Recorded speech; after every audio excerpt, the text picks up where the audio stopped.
Meron nga pala ako dito guys, pinagprituhan ng longganisa. Ayan, nagmamatika siya, no? Tapos ang gagawin ko nga pala dito guys, ay lalagyan ko nga pala ito ng bagong sinaing.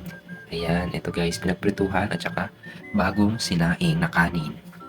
So ayan, kuha nga lang pala ako ng panando. Tapos ayan, kuha na tayo. Dahil bagong saing guys, lalagyan ko lang siya ng krus. Ayan guys, ano, krus. Ganyan din ba kayo guys kapag kukuha kayo ng kanin kapag bagong sinaing siya. Pero meron naman siyang ano guys, ayan.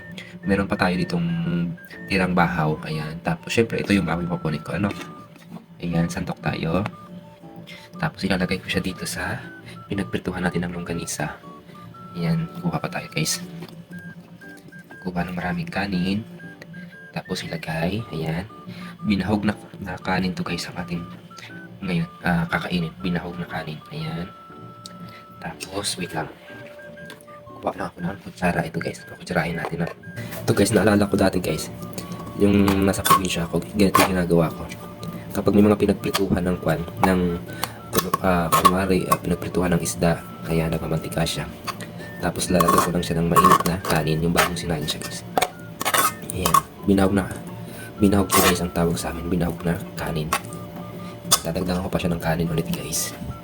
Para marami siya, ano, kasi malakas tayong kumain. Ayan, tapos halo-haluin lang natin ulit.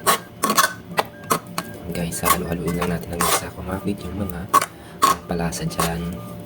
Kasi sayang kasi yung mga nakadikit dyan guys na yung lasa sa longganisa. Kaya para maging masarap itong pagkain natin guys. At saka para hindi masayang, isa itapon, di ba? Kahit pa paano makakaroon ng lasa yung kain natin. Ayan na siya guys. Ayan na guys na. Ayan, mukhang masarap na to guys. Ayan, binahog na kanin to guys. Ang tawag sa amin, binahog na kanin. Masarap to guys. Tapos isasalin ko na nga lang din pa ito sa pinggan para maayos-ayos naman yung ating pagkain. Ayan, kuha lang ako ng pinggan guys. Ayan guys, ito na yung pinggan natin. Tapos ayan, isalin na natin dito lahat guys. Ayan, para mas masarap. O diba? Kapag nasa probinsya ka, ito yung talaga yung ginagawa na kapag para hindi masayang yung mga natitira. Pero hindi naman siya madalas. Minsan-minsan na naman siya guys, ano? Pag trip lang. Ayan, ginagawa nyo din ba ito guys? O nasubukan nyo na rin ba ito ng ganito? Kasi sayang talaga siya, yung lasa nandyan pa eh. Ayan, tapos meron pa pala akong ano, natira na dalawang longganisa, kaya ilalagay ko na lang siya dyan. Tapos ito yung longganisa guys na natira. Ayan, lagyan natin ito sa ibabaw. Ayun oh, sarap na ito guys. Longganisa, binahog na kanin.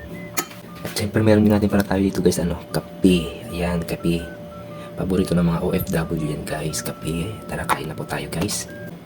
Tara guys, kain po tayo guys. Ito na nga pala yung binahog natin na kanin guys, doon sa pinagprituhan natin ng longganisa. Sayang eh, nandun pala yung lasa niya. Tsaka meron pa tayo dito tirang 2 pirasong longganisa guys. Tara po kain. Siyempre ito nga pala yung kape na hindi mawawala. Sarap. Sarap. Magkakamay na nga rin pala ako guys. Sarap na ito guys.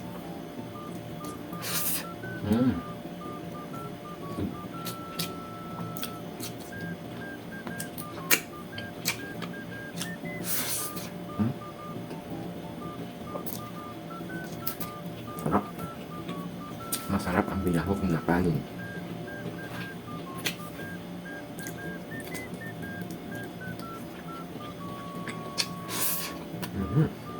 Sarap. Masarap ang binahog na kanin sa pinagprituhan ng longganisa guys. Ito guys. Binahog ko yung bagong sinaing na kanin sa pinagprituhan ng longganisa. Grabe, sobrang sarap guys. Andun pa yung lasa niya. Kaya naging malasa yung ating sinaing na kanin. Sarap guys. Sarap. Sarap.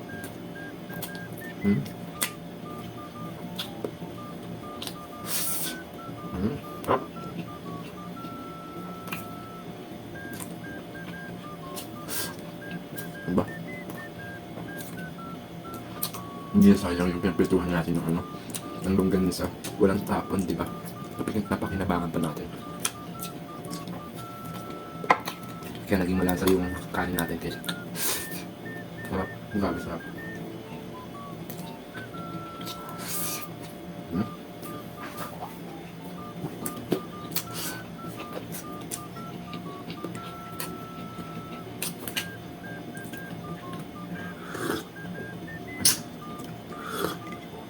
Tapos kape na mainit-init guys. Sarap.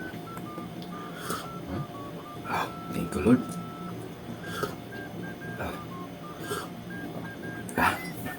So ayun lang guys. Thank you for watching. Diyan po sa inyong lahat. Bye bye.